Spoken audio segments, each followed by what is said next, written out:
Good morning. Hand today is going to be King 5 of diamonds. We are mid position. Early position player raises 2.2. Button calls. Big blind calls. So this early position player is playing 18, 11, 3. Just off of those stats, I assume he's going to be fairly tight. I'm looking at something like this. High cards. I'm starting to think maybe a lot of players don't raise with those small pocket pairs. It's gonna have to be, and I'm gonna have to have a note that he seems to be an okay player. I think generally speaking, the weaker players tend to focus more on like Broadway hands, so they start adding like the offsuit Broadways before they add these low pocket pairs. So if we just look at his stats, early position 3 out of 11, not a whole lot of hands to really help us narrow down a range, like really narrow down the range. But it still kind of helps us a little bit. So I'm going to go with this range that we built. Buttons playing 25-14. He's going to be looser. We're looking at, excluding some hands that he 3-bets. So he's 3-bet 10%, so 4 out of 42. He's done it mid position cutoff. He's done it from small blind, big blind. Probably like jacks plus ace kings, along with maybe like ace queen suited. I think those are probably 3-bet hands, and then his calling hands probably like 20% maybe. So you're looking at suited aces, broadways, suited connectors, probably suited one gappers. We'll add queen 8 there as well. Something like this. This gets us to 20, almost 24%, and that's probably pretty good. At least pretty good start here to his range. Big blind's in the big blind. He gets a discount. He only has to call 1.2 big blinds to see the flop. So, and he doesn't seem to be super aggressive. So pre-flop raising range 3%, 3-bet is 1. And we've had him. So we did a hand with him where he showed, let's say he overcalled in the big blind with Jack 6 of hearts. So knowing that, I put together this range. Now, this was the same raising range as our button, and I don't think we can include that. I think at this point we're going to scale this down and say 50% ace king, 50% queens, and then let's check our 3-bet for kings, because that's going to be the other aspect to it. Called 2-bets, we got 7s. Called 3-bets in position jacks. Called 3-bets out of position ace jack. So ace queen, yeah, ace queen off was a call. So that's yeah, we'll include 50% possibility of queens and ace king, and we'll assume kings and aces would have been a 4-bet here. So we've got 3 ranges set. Let's see the flop. Flop comes down ace 5-5, 2 hearts, 2 hearts. So villain 5 checks. That's okay. Now we get a lead of about a third pot, a little less than a third pot. Question is why do that? He could have had the ace, and that makes it hard for other hands to call. Could have like a hand like kings, queens, jacks, and is afraid to bet larger because of the ace. Quite a few different reasons as to why he would bet that size. We don't have any notes on him specifically, but we do see c-bet in position 3 out of 3, c-bet out of position. This is the first time, so it could be that he c-bets 100% and just basically bets small all the time. And that does seem to be the trend, but I think normally if you want to maximize your wins, you're going to have to adjust your bet sizes based on the board and based on the player. So for example, if you think this guy has like a fold to c-bet stat of like 10%, so they'll always call at least once. So like fold c-bet of like 10%, and then a fold to c-bet on the turn of like 50, 60, 70%, then you know that he's unlikely to fold the flop, but then he'll probably fold on the turn. What you could do is bet larger when you have value on the flop, because you know he's going to call that, and then you can kind of size down to encourage that call on the turn, but a lot of times he's just going to fold that. So get your value on that flop. So that's kind of like an example of a bet sizing adjustment. So it's back to this guy. Yeah, we'll include flush draw here. We'll include top pair. We'll include these smaller pocket pairs as well. Not sure if we should include the no made hand here. Guess we could, kind of as a C bet. We're already at 66%. It is a small bet size. Yeah, based on the 100%, 3 out of 3 in position, we'll include those that he's betting 100% here.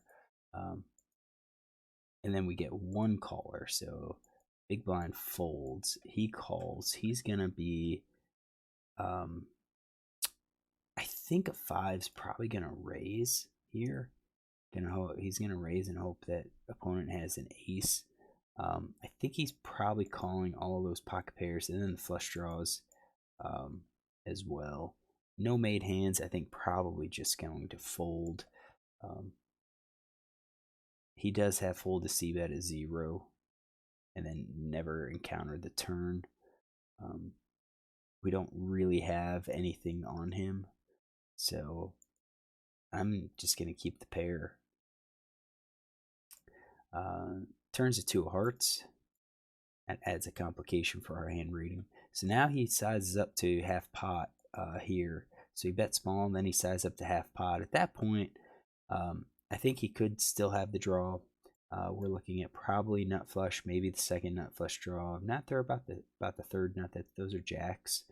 But I think top pair is going to probably bet, and definitely if he has like a top pair with a flush draw, I think he could easily be betting those. I think he's going to give up with the kings. I don't think he's going to continue betting those. I don't think he's going to continue betting with those no made hands. I think the flush is going to be betting. Full house is still going to be betting. So we've got that range. Villain button calls. So at this point, I do think he's going to be calling. I guess the full house just calls. The flush probably just calls again. Top pair calls. I think these under pairs probably just fold, and then your flush draws, I will say all the way down to the third nut, will probably just call here. River's the 6 of hearts. Villain 7 checks. So at this point, I don't think we have a full house. I think he would have continued betting a full house. I think of the flush, he doesn't have the nut flush draw. Probably doesn't have the second nut flush. Because I kind of think he would be betting those. The weak flush draw, he could have fourth nut. Probably the third nut too is probably just a check here. 2 pair, top pair, basically weaker hands. And then villain 3 bets 20. Whoops, so we were on the wrong guy. So yeah, this same thing will include the third nut and below. And then he raises it. So yeah, he didn't raise it. He bet. So he bet close to pot. I don't know, 90% or so. That could be a full house. That could be the nut, the second nut. Maybe the third nut, but probably none of this other stuff unless he's bluffing. He bets, and then the original raiser calls, and I think at that point you're probably just going to be third and fourth nut flush at this point, jacks or 10. So he shows 3-2, which is definitely weak, and he shows the jack, the third nut flush. So we had him. We didn't have him. We didn't kind of consider that he was drawing to a 2-3. We didn't even have a 2-3 in his range.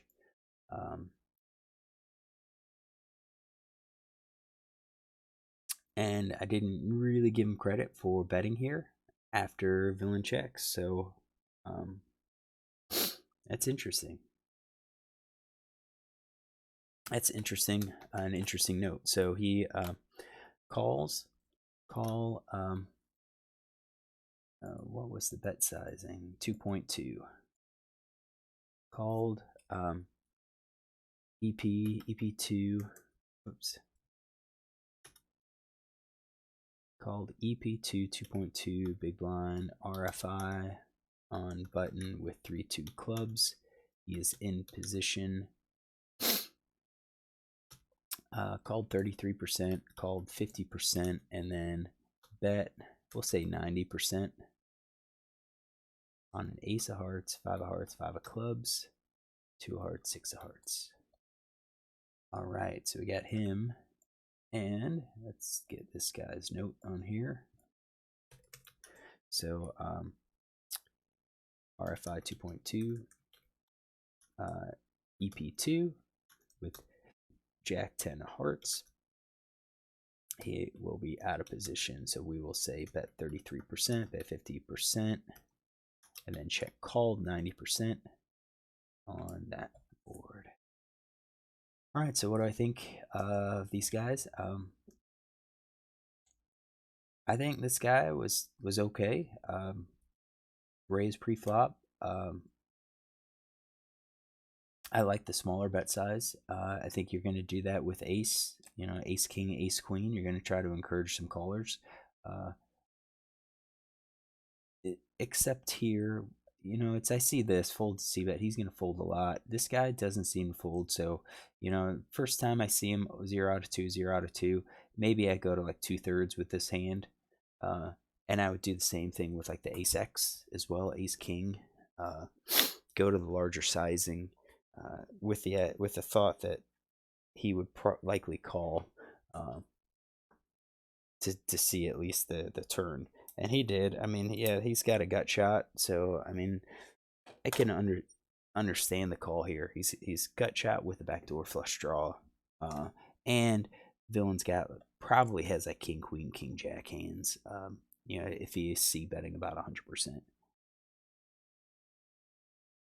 So just exploitative poker maybe increases his flop size.